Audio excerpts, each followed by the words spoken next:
Wah, udah lama banget nih kita nggak ada segmen Bidan Bercerita. Nah, di segmen Bidan Bercerita kali ini, aku akan cerita soal husband stitch yang beberapa saat ini ramai di Twitter. Nah, apa sih itu husband stitch? Suaminya dijahit? Nggak juga sih. Yuk tonton video berikut supaya bisa tahu apa itu husband stitch.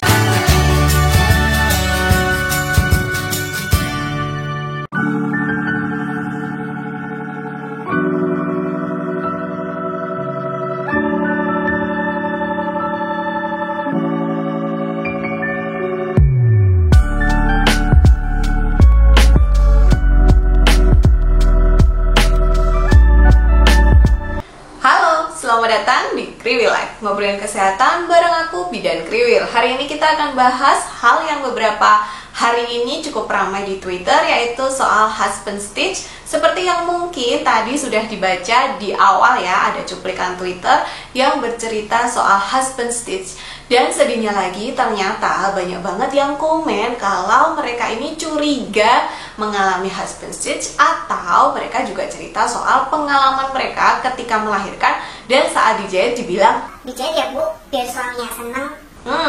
Sebenarnya apa sih itu husband stitch? Jadi sebenarnya ini adalah suatu tindakan jahitan perineum, tetapi tujuannya itu berbeda dengan jahitan perineum yang biasanya dilakukan. Buat ibu-ibu yang ingin tahu lebih lanjut soal robekan perineum, soal penyebab robekan perineum yang tidak sembuh-sembuh, soal kenapa harus dilakukan episiotomi, aku semua sudah bikin videonya. Nanti kalian bisa cek linknya di deskripsi box. Setelah ini kalian bisa nonton supaya kita juga dapat edukasi soal jahitan perineum dan episiotomi ini, supaya nggak merasa terlalu takut gitu ya. Nah, balik lagi ke jahitan perineum. Jadi sebenarnya jahitan perineum ini tujuannya adalah untuk mencegah perdarahan, karena kadang-kadang setelah persalinan ibu itu mengalami perdarahan, dan salah satu sumber perdarahan ini adalah dari ruptur atau robekan, entah itu robekan perineum maupun robekan jalan lahir yang ada di dalam, robekan mulut rahim. Jadi penjahitan ini dilakukan untuk menutup si luka yang ngocor itu supaya darahnya tidak keluar secara terus-menerus. Kemudian juga bisa untuk menyatukan gitu daging atau luka gitu kan biasanya menganga. Nah, ini disatukan supaya rapet lukanya, supaya lukanya lebih cepat nutup, lebih cepat sembuh, dan tidak menimbulkan infeksi atau masalah lain gitu. Jadi sebenarnya jahitan perineum ini tujuannya adalah untuk menyembuhkan, mempercepat proses penyembuhan, mencegah infeksi gitu. Jadi sebenarnya aslinya jahit perineum itu tidak ada hubungannya dengan kepuasan seksual gitu ya. Jadi lebih untuk kesehatan gitu, bukan untuk masalah seksual.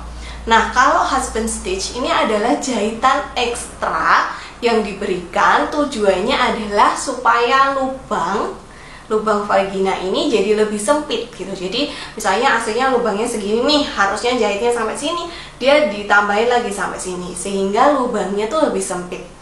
Nah, sekarang kita logika aja gitu. Sebenarnya yang disebut dengan vagina itu bukan yang tampak ketika misalnya kita mencermini alat kelamin kita gitu ya, bukan. Itu adalah mulut vagina. Itu adalah ada vulva, ada labia minora, labia mayora gitu ya. Vaginanya sendiri itu sebenarnya ada di dalam. Ada seperti lorong gitu ya. Ini aku sertakan gambarnya supaya ada bayangan. Jadi yang disebut vagina itu adalah yang ada di gambar ini, bukan lubangnya gitu ya. Nah, memang vagina ini adalah salah satu otot yang sangat elastis. Bayangin aja, vagina ini bisa dilewati oleh janin yang kalian bisa bayangin sendiri lah ya gedenya seberapa gitu. Jadi memang vagina ini adalah salah satu organ yang sangat elastis. Tapi Tuhan ini menciptakan vagina ini juga sangat cepat pulih gitu. Jadi luka di perineum itu adalah salah satu luka yang pemulihannya itu cukup cepat. Bahkan tidak jarang itu tidak ada jaringan parutnya, apalagi kalau yang di dalam gitu. Kalau yang di luar itu kadang-kadang ada, apalagi kalau misalnya episiotomi itu biasanya ada jaringan parutnya. Tapi kalau yang di area dalam itu biasanya tidak kelihatan loh. Walaupun dulu anak pertama misalnya lahiran dijahit gitu, anak kedua ketika kita melakukan pemeriksaan dalam, bekasnya atau jaringan parutnya itu nggak ada. Saking bagusnya nih kemampuan vagina ini untuk pulih seperti sedia kala. Nah, tentu saja sama seperti otot-otot di tubuh kita yang lain, seperti misalnya otot perut kita yang paling mudah gitu. Ketika kita hamil, otot perut ini kan juga mengalami perubahan. Dia juga cukup elastis, dia melat sampai gede, perut kita sampai melendung gitu ya. Dan setelahnya untuk kembali lagi perut kita seperti waktu gadis ting-ting dulu, itu butuh waktu tidak? Butuh waktu kan? Kadang-kadang juga kita butuh usaha ekstra seperti misalnya berolahraga atau makan makanan yang sehat supaya perut kita ini kembali lagi flat. Nah, sama sebenarnya dengan otot vagina. Meskipun otot vagina ini bisa melar sangat elastis, tapi dia nanti juga bisa kembali lagi. Walaupun tentu sama seperti otot perut yang tidak akan langsung bisa kembali seluruh papan setrikaan, otot vagina ini juga tidak bisa langsung celing kembali lagi seperti ketika kita masih gadis gitu. Kalau misalnya pengen kembali lagi seperti dulu, tentu butuh usaha ekstra. Sama seperti ketika kita mau mengecilkan perut kita. Kalau kita mau mengencangkan lagi otot vagina, tentu kita perlu melakukan exercise. Seperti misalnya Kegel exercise. Tenang aja, aku sudah pernah bikin video soal Kegel exercise. Atau kita bisa menggunakan alat bantu seperti Kegel ball gitu. Tapi pastikan Kegel ball yang kita beli juga dari merek yang terpercaya, ada izinnya, dipakai dalam kondisi bersih.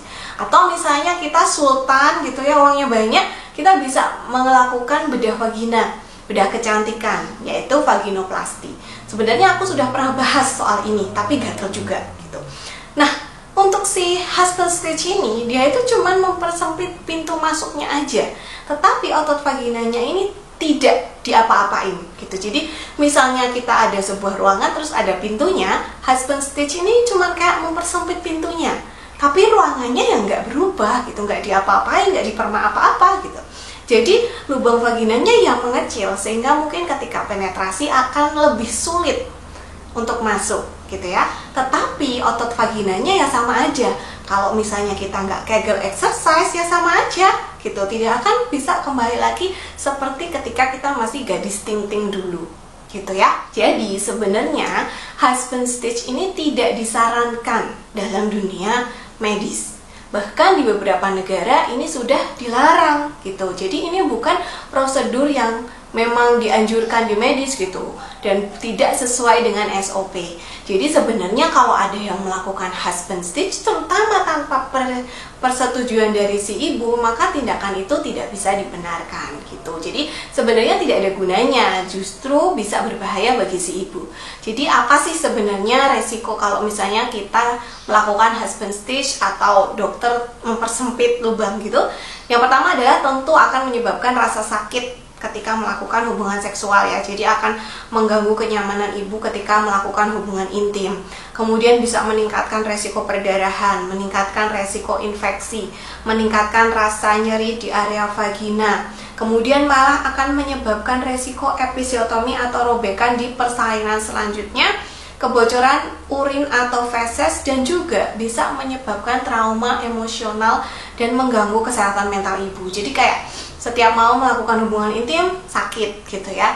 Tujuannya dokternya bikin itu biar suaminya senang gitu ya, tapi ternyata malah bikin ibunya menjadi sakit, akhirnya trauma, akhirnya merasa tidak nyaman, tidak percaya diri dengan dirinya. Nah, jadi berpengaruh kemana-mana gitu. Sebenarnya stigma soal jahit perineum, bikin rapat lagi, itu sudah sejak dulu ada. Bahkan memang ada yang sengaja request gitu, Bubi tolong ya dijahit biar rapat lagi gitu. Tapi aku sudah pernah jelaskan di video yang ini bahwa jahit perineum itu tidak akan menyebabkan rapat seperti gadis lagi gitu, tidak.